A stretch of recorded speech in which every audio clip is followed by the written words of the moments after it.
And then I'm going to put, oh, I froze. Okay, I'm going to put the link in again and the check-in question. Please answer the check-in question and open this link in a new tab.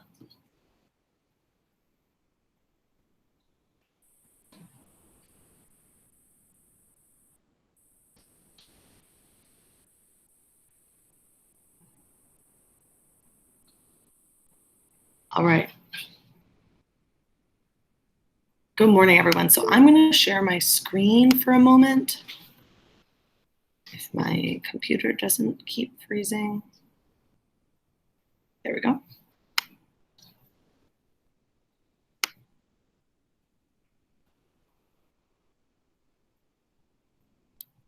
Okay, so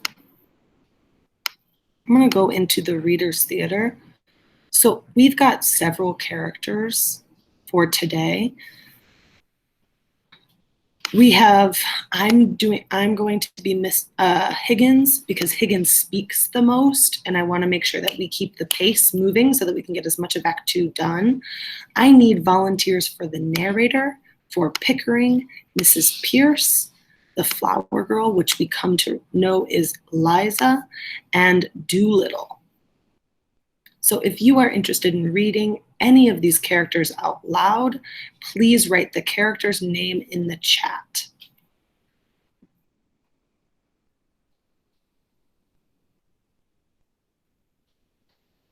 So it's narrator, Pickering, Mrs. Pierce, the Flower Girl, which we come to realize is Liza, and Doolittle.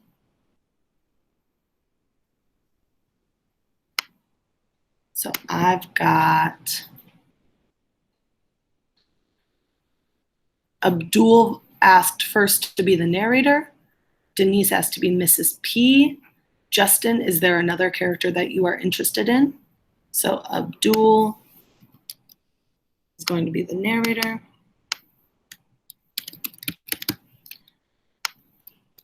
Denise is going to be Mrs. Pierce. Justin's going to be Doolittle.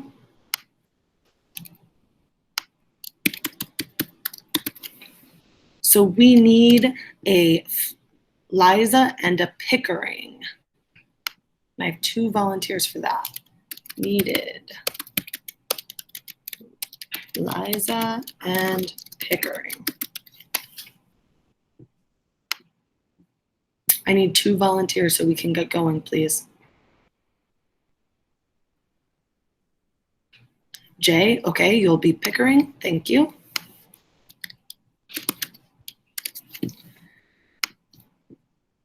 So we need someone to play Liza, please. Who is willing to read for Liza?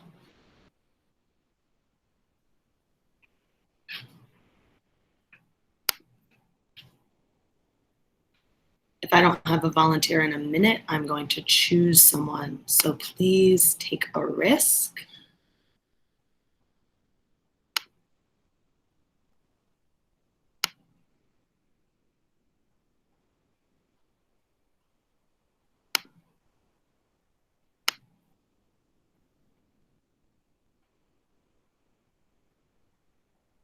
Good morning, Liani. So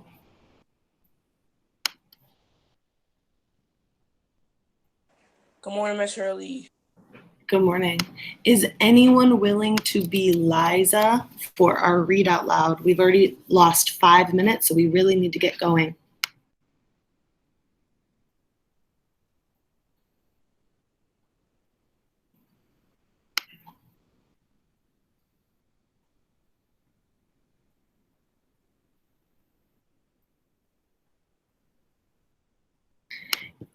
Karen, are you willing to be Liza?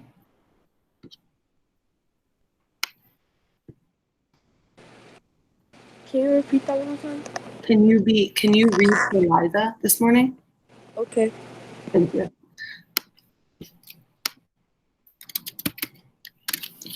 So we're going to get started. You need to have Act 2 open, I see that we've got 11 people on Act 2. I'm going to put the link in again in the chat.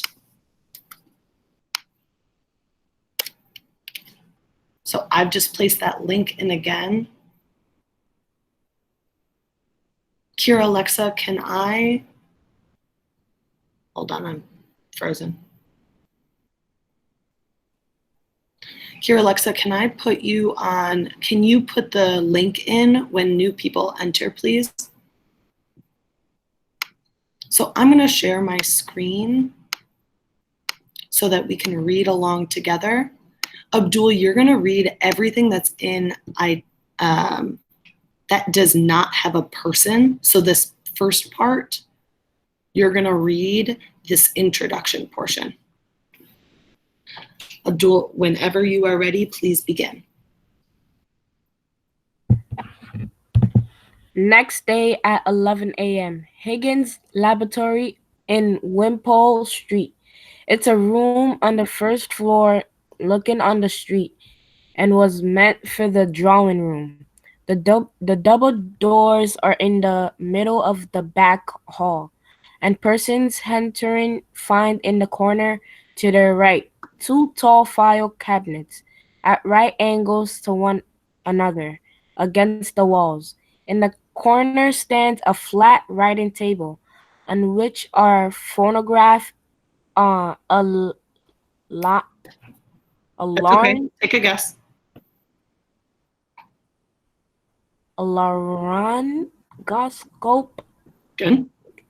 a row of tiny organ pipes with a bellows, a set of lamp chimneys for singing flames with burners attached to a gas plug in the wall by a India rubber tube, several tuning forks of different sizes, a life-size image of half a human head showing in section the vocal organs, and a box containing a supply of wax cylinders for the phonograph. Further down the room on the same side is a fireplace, with a comfortable leather-covered easy chair at the side of the hearth Mm-hmm. nearest the door and a coal sculpture. There is a clock on the mantelpiece between the fireplace and the phonograph table is a stand for newspaper. On the other side of the central door to the left to the visitor is a cabinet of shallow drawers on it. It is a telephone and the telephone Directed. directory. Mhm. The corner beyond and most of the side wall is occupied by a grand piano with keyboard at the end furthest from the door, and a bench for the player extending the full length of the keyboard. And the piano is a dessert dish heaped with fruits and sweets, mostly chocolates. The middle of the room is clear. Beside the easy chair, the piano bench, and 2 chairs at the phonograph table, there is no stray chair. It stands near the fireplace.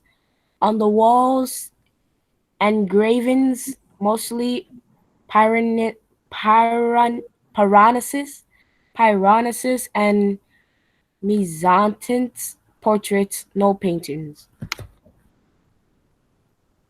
Pickering is seated at the table, putting down some cards and a tuning fork which he has been using.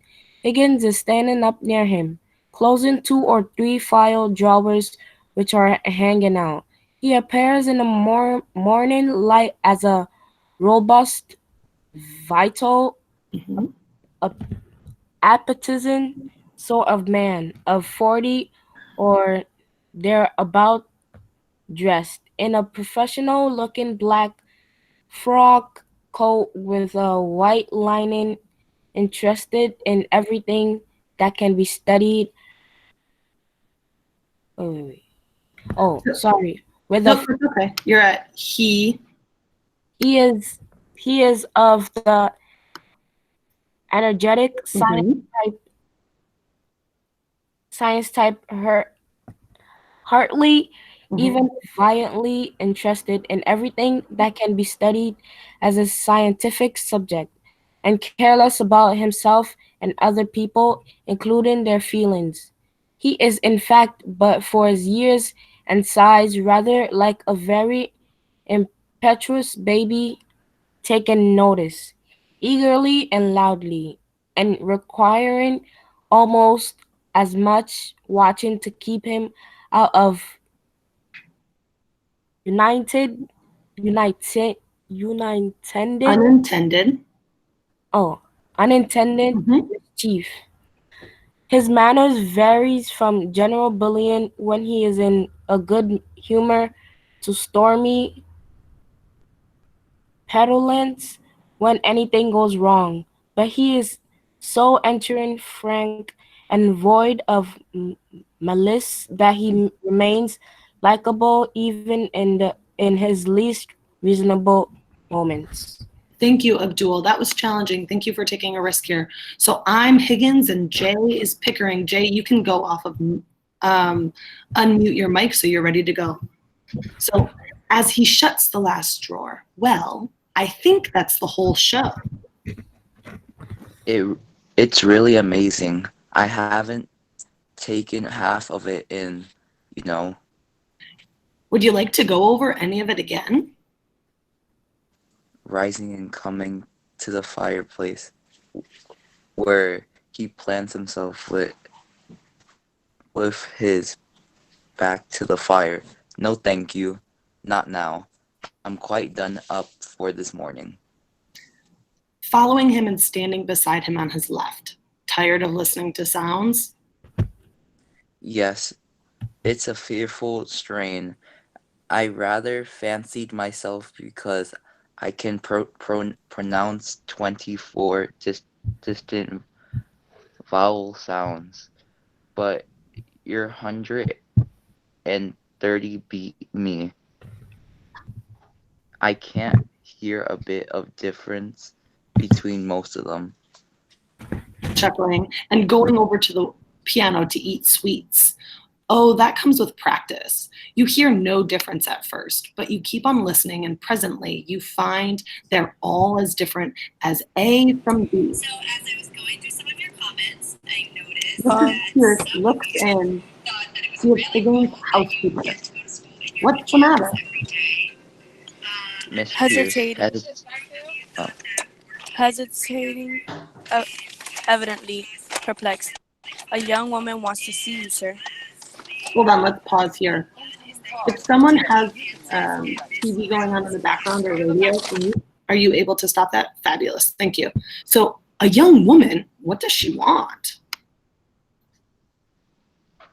Mrs. Pierce? Go to the So- back.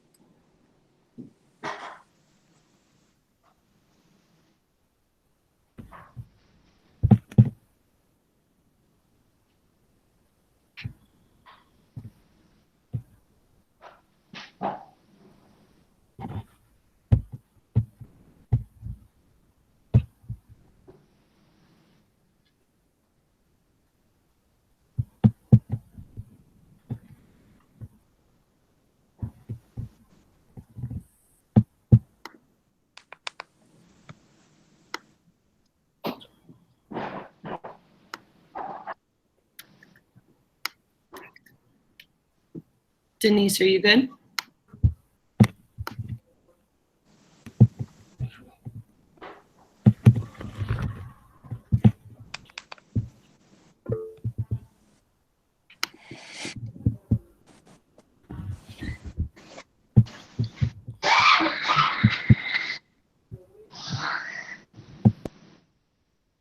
Denise, I'm going to read this line for you. You just jump in when you're ready.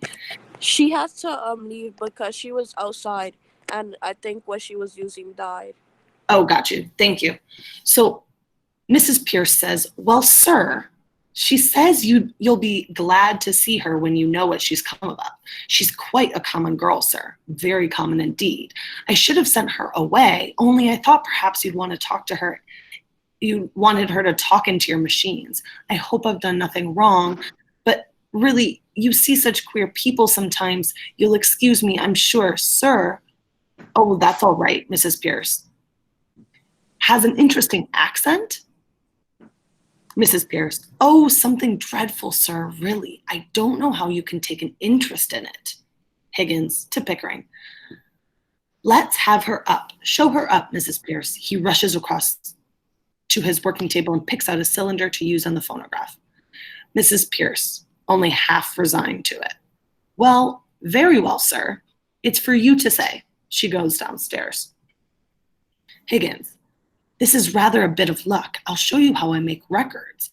We'll set her talking, and I'll take it down first in Bell's visible speech, then in broad Romic, and then we'll get her on the phonograph so you can turn her on as often as you like with the written transcript before you. Mrs. Pierce returning. This is the young woman, sir. Abdul. The flower girl enters in state. She has a hat with 3 ostrich feathers, orange, sky blue, and red. She has a nearly clean apron, and the shoddy coat has been tied a little. The pathos of this deplorable figure with its innocent vanity and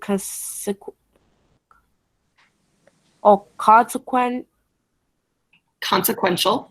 Good. consequential air touches Pickering, who has already straightened himself in the presence of Miss Pears.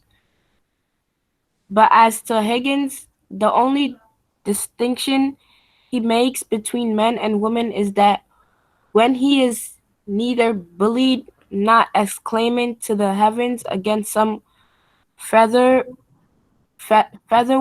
cross, he coaxes woman as a child coaxes its nurse when it wants to give anything out of her.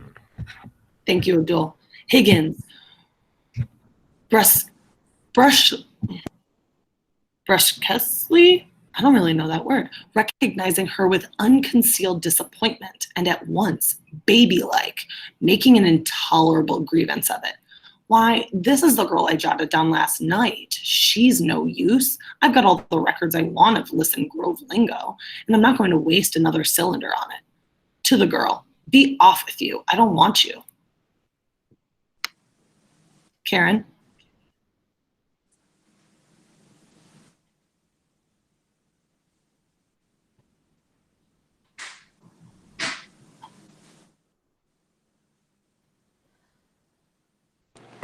Sorry.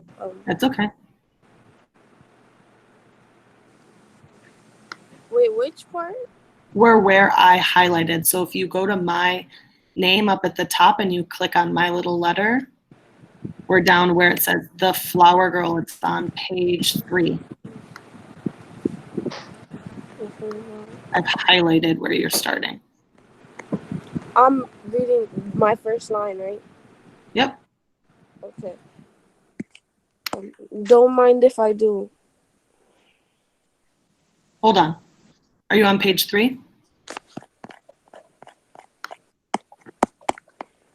It starts with, don't you be so saucy. Oh, I thought I was reading Liza. No, you're reading for The Flower Girl, Oh. which is Liza. You just haven't been introduced to her yet. Oh, okay. Don't you be so saucy. You ain't heard what I come for yet. To Mrs. Pierce, who is waiting at the... Oh. Did you tell him I come in a taxi? Nonsense, girl. What do you think a gentleman like Mr. Higgins cares what you came in? Oh, we are proud. He ain't about giving lessons, not him. I heard him say so. Well, I ain't come here to ask for any compliments. And if my money's not good enough, I can go elsewhere. Good enough for what? Good enough for ye, yo. Now you know, don't you? I'm I'm come to have lessons. I am, and to pay for them too. Make no mistake. Well, what do you expect me to say to you? Well, if you was a gentleman, you might ask me to sit down. I think. Don't I tell you I'm bringing you business? Pickering, shall we ask this baggage to sit down or shall we throw her out the window? Ow, ow, ow, ow. I won't be called a baggage when I offer to pay like any lady. Abdul, your line.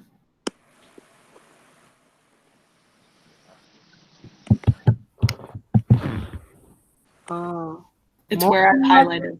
Motionless, the two men stare at her from the other side of the room, amazed. What is it? What is it you want, my girl? I want to be a lady in a flower shop, instead of selling at the corner of Tottenham Court Road, but they won't take me unless I can talk more gentle. He said he couldn't teach me. Well, here I am ready to pay him, not asking any favor, and he treats me as if I was dirt. How can you be such a foolish, ignorant girl as to think you could afford to pay Mr. Higgins? Why shouldn't I? I know what lessons cost as well as you do, and I'm ready to pay. How much? Now you're talking. I thought you'd come off it when you saw a chance of getting back a bit of what you chucked at me last night. You'd had a drop in, hadn't you? Sit down. Oh, if you're going to make a compliment of it. Sit down. Sit down, girl. Do as you're told. Ow.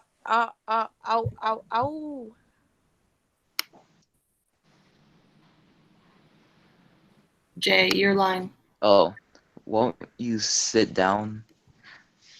Don't mind if I do. What's your name? Liza Doolittle.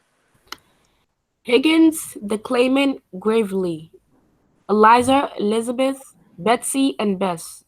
They went to the woods to get a bird nest. They found the nest with 4 eggs in it. They took one apiece and left 3 in it. They laughed heartily at their own wit. Oh, don't be silly. You mustn't speak to the gentleman like that. Well, why won't he speak sensible to me? Come back to business. How much do you propose to pay me for the lessons? Oh, I know what's right. A lady friend of mine gets French lessons for 18 pence an hour from a real French gentleman. Well, you wouldn't have the face to ask me the same for teaching me my own language as you would for French. So I won't give you more than a shilling. Take it or leave it. Higgins walking up and down the room, rattling his keys and his cash in his pockets. You know, Pickering, if you consider a shilling not a simple shilling, but as a percentage of this girl's income, it works out as fully equivalent to 60 or 70 guinea from a millionaire. How so? Figure it out. A millionaire has about 150 pounds a day. She earns about half a crown. Who told you I only... She offers me 2/5 of her daily income for a lesson. 2/5 of a millionaire's income for a day would be somewhere around 60 pounds. It's great. I hear it's enormous. It's the biggest offer I've ever had. 60 pounds? What are you talking about? I never offered you 60 pounds. Where would I get... Hold your tongue. But I ain't got 60 pounds. Oh... Don't cry, you silly girl. Sit down. Nobody is going to touch your money. Somebody is going to touch you with a broomstick if you don't stop sniveling. Sit down. Ooh. One would think you was my father. If I decide to teach you, I'll be worse than 2 fathers to you. Here. He offers her his silk handkerchief. What's this for? To wipe your eyes, to wipe any part of your face that feels moist. Remember, that's your handkerchief, and that's your sleeve. Don't mistake one for the other if you wish to become a lady in a shop. Liza, orderly, bewildered, stared helplessly at him. It's no use talking to her like that. Mr. Higgins, she doesn't understand you. Besides, you're quite wrong. She doesn't do it that way at all. Here, you give me that handkerchief. He gave it to me, not you. Laughing, he did. I think it must be regarding as her property, Miss Pierce. Serve you right, Mr. Higgins. Higgins, I'm interested. What about the ambassador's garden party? I'll say you're the greatest teacher alive if you make that good. I'll bet you all the expenses of the experiment you can't do it, and I'll pay for the lessons. Oh, you are real good. Thank you, Captain. Higgins tempted looking at her. It's almost irresistible. She's so deliciously low, so horribly dirty. I ain't dirty. I wash my face and hands before I come. I did. Okay, we're gonna pause here. Thank you so much for participating in this. I wanna quickly just recap what we just read. So they've started, so Liza, who is the flower girl, comes in and she asks Higgins to give her lessons to speak better. And then Pickering and Higgins sort of make this bet, and that's where we left off. So you got to keep reading and you need to watch the video in order to understand what is the bet they're making. And then there's a new character that's introduced later on in the act. You need to figure out, how do you feel about him? So you've got 3 minutes left in this morning meeting. Oh, 2 minutes. So get on out of here, go to social studies, get the 100% for ELA completion today. Mr. McCabe, thank you for the reminder.